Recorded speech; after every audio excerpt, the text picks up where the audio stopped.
అదే నీటుకు బల్మూరు వెంకట్ కావచ్చు, ఇంకొంతమంది కావచ్చు, పెద్ద ర్యాలీలు అంటే రోడ్ల పొడవునా కొన్ని వేల మందిని జమ చేసి ర్యాలీలు చేస్తున్నారు.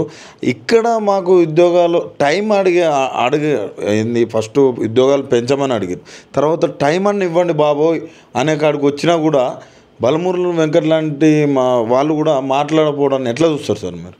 ఇవాళ బల్మూరు వెంకట్ అంటాడు 3000 ఓట్లతో 3000 ఓట్లు వచ్చినాయి ఆయనకి నిలబడితే. పిల్లగాడు చిన్న ఏజు, ఆ పిల్లగాని ఏజ్ ఫ్యాక్టర్లో ఉన్న వాళ్ళందరికీ ఈరోజు శత్రువు అయ్యిండు. నాకు నౌకరు దొరికింది చాలా అనుకుంటాను. ఈరోజు కేవలము రేవంత్ రెడ్డి మెచ్చుకోవాలని, పిల్లలకు నష్టం చేయాలని, ఇంతమంది నష్టపోతా ఉంటే చూసుకుంటా, అరే వాళ్ళని పిలిచి నువ్వు ఎక్స్ప్లెయిన్ చేయి. అచ్చా నేను డేట్ పెంచలేను, ఎందుకు పెంచలేను రీజన్ చెప్పు. నేను పోస్ట్ పెంచలేను, ఎందుకు పెంచలేను రీజన్ చెప్పు. వాళ్ళతో కూర్చొని మాట్లాడు. ముఖ్యమంత్రితో మాట్లాడితే ఎంత బాగుండు.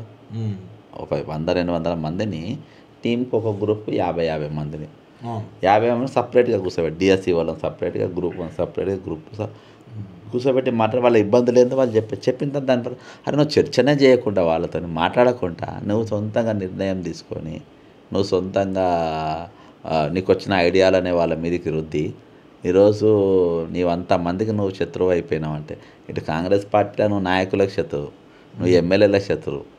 అంటే ఆయన చెప్పేది ఏంటంటే అసలు నోటిఫికేషన్ కావాలా ఉద్యోగాలు అంటే, మీరు ఇటేమో ఉద్యోగాలు పెంచాలంటున్నారు, జాబులు లేవు అంటున్నారు, నోటిఫికేషన్ ఇచ్చే ఎగ్జామ్స్ రాయిస్తానో ఈ ధర్నాలు చేస్తున్నారు.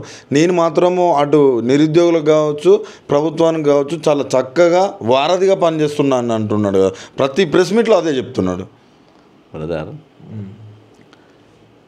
గ్రూప్ 1 గత నోటిఫికేషన్ 500 పోస్టులు, నువ్వు 63 పోస్టులు కలిపినావు.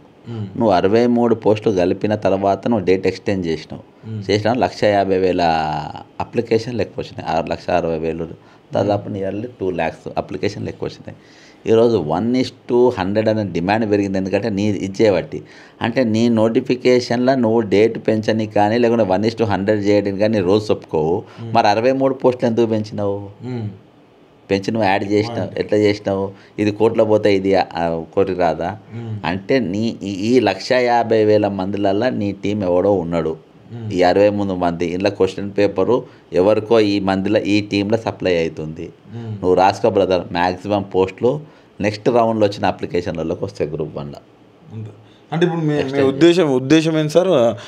బ్రదర్ నేను చెప్పేది ఏంటో బ్రదర్, ఇది 500 పోస్టులు, 500 చిల్లర ఫస్ట్ నోటిఫికేషన్ వీళ్ళు ఇచ్చినాం. ఇందులో 3 లక్షలు ఏందో అప్లికేషన్ వీళ్ళు వచ్చినాయి. ఇది అయిపోయింది. దీనికి 1:50, 100 అనేది అవసరం లేకుండా 1:50 అయినా కానీ బట్టి ఇక్కడనే 1:100 చేయాలని డిమాండ్ చేసిండ్రు ఎప్పుడు 500 పోస్టులు ఉన్నప్పుడు. ఈ రేవంత్ రెడ్డి ఏం చేసిండ్రు అయితే ఈ నోటిఫికేషన్ మీదనే హైకోర్టు కూడా దీనికే ఒకటి ఎగ్జామ్ పెట్టు, అప్లికేషన్లు ఇవే ఉంటాయనే టైప్లో వాళ్ళు జడ్జిమెంట్ ఇచ్చారు. ఈ పుడింగ్ ఏం చేసిండు, ఇంకో 63 పోస్టులు యాడ్ చేసిండు. అంటే 1:100 చేస్తే కేసు అవుతుందంట, కోర్టులకు కేసులు పడతాయి. కాబట్టి మేము 1:100 చేయలేము, మళ్ళీ మొదటికి వస్తుందని నువ్వే చెప్తావు. మరి 63 పోస్టులు తీసుకొచ్చి నేను యాడ్ చేయడానికి నీ చట్టం అనుమతి రాలేదా, ఇబ్బంది రాదు కదా. ప్లస్ డేట్ ఎక్స్టెండ్ చేసేటోడికి ఏమైందంటే 1,60,000కి వెళ్ళి 2 లక్షల ఫామ్స్ ఎక్కువ వచ్చినాయి. ఏది ఇట్లా ఇప్పుడు ఇవి 2 కలిపి 5 లక్షల ఫామ్లు వచ్చినాయి. ఈ ఒరిజినల్గా ప్రిపేర్ అయ్యేటోడు ఏమంటుండే, నాకు 1:100 చేయి, లేకుండా కష్టం అవుతుంది, ఏజ్ అయిపోతుంది, నాకు చాలా అప్లికేషన్లు వచ్చినాయి కాబట్టి నేను కుదరది అని నువ్వు అన్నావు.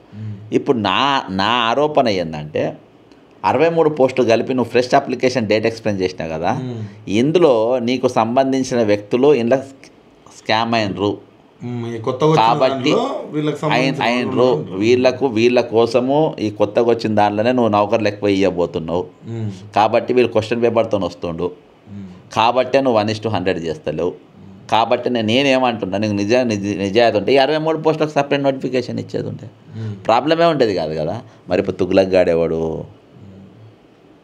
అంతే తుగ్లక్ గాడేవాడు నేను చెప్పిన లెక్కనే కదా.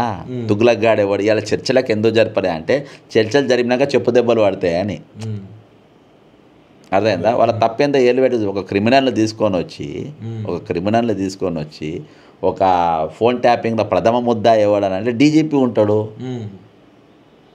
అర్థమైందా? ఆ ముద్దాయిని తీసుకొని వచ్చి నువ్వు ఇవాళ టీఎస్పీఎస్సీ చైర్మన్, ఇప్పుడు టీజీపీఎస్సీ చైర్మన్ పెట్టుకున్నావు, ఆయన తీసుకొచ్చి ఆడ పెట్టినావు, క్రిమినల్ తీసుకొని పెట్టినాక ఇవి కాకుండా అనుమానాలు కాకుండా ఇంకెక్కడ ఉంటే 100% గ్రూప్ 1 స్కామ్ బ్రదర్. ఓకేనా? అదే నేను చెప్పిన లెక్కల మీరు ఆలోచన చేయండి.